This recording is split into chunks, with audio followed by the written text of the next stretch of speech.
Tara guys, tingnan natin yung dekorasyon ng SM.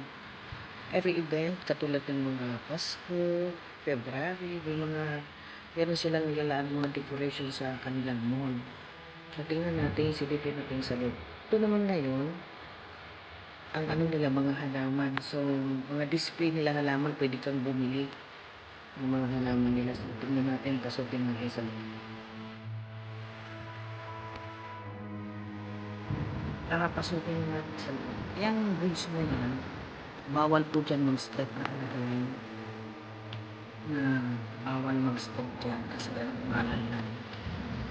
Decoration na lang yan para pinaka ano lang nila. Yan, ganda. Ang ganda ng pagkaano nila gagawa para kalang may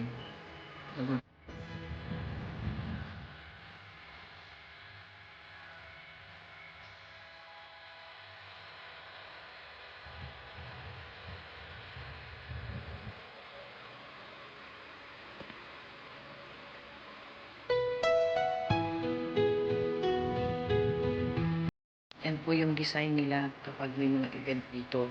Iba't ibang decoration nila kapag ano yung event na yun. Yung ba Christmas, Valentine's, katulad ito Valentine's, ganyan ang kanilang decoration. So tingnan natin din sa bandang dulo. Punta tayo. Yung tinatawag na cactus. Ang mga display nila dito pwede nang bilhin.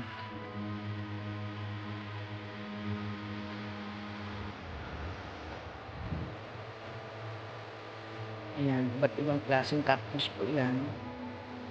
Sabi nila, tanong ako, 250 up ang price niyan. Depende sa klase ng cactus. Ganda. Pero kung magkaroon ka ng giveaways, pwede na kung cactus pang giveaways. Hindi lang natin alam kung alin dito ang mahal. Kasi tinanong ko lang dito siya, sure, pero ang alam daw niya, 250 pataas. Pero yung isang kasama ko nagtanong doon sa kabila, sa kabilang side, ano, umaabot ng anuhan 1,002 ang price ng isang cactus lang. No, ganda niya. Ganda siya. Yan yung ano nila ngayon, mutik nila yung design nila ngayon para sa Valentine's Day nila. Ang ganda.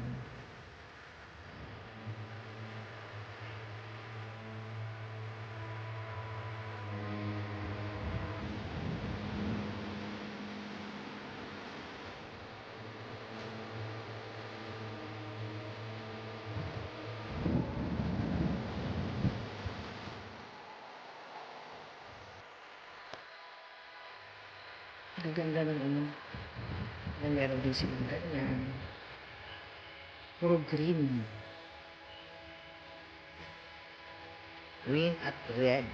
Ayan, pang Valentine's talaga. So, yan lang po guys. I hope mag-enjoy kayo sa aking video for today.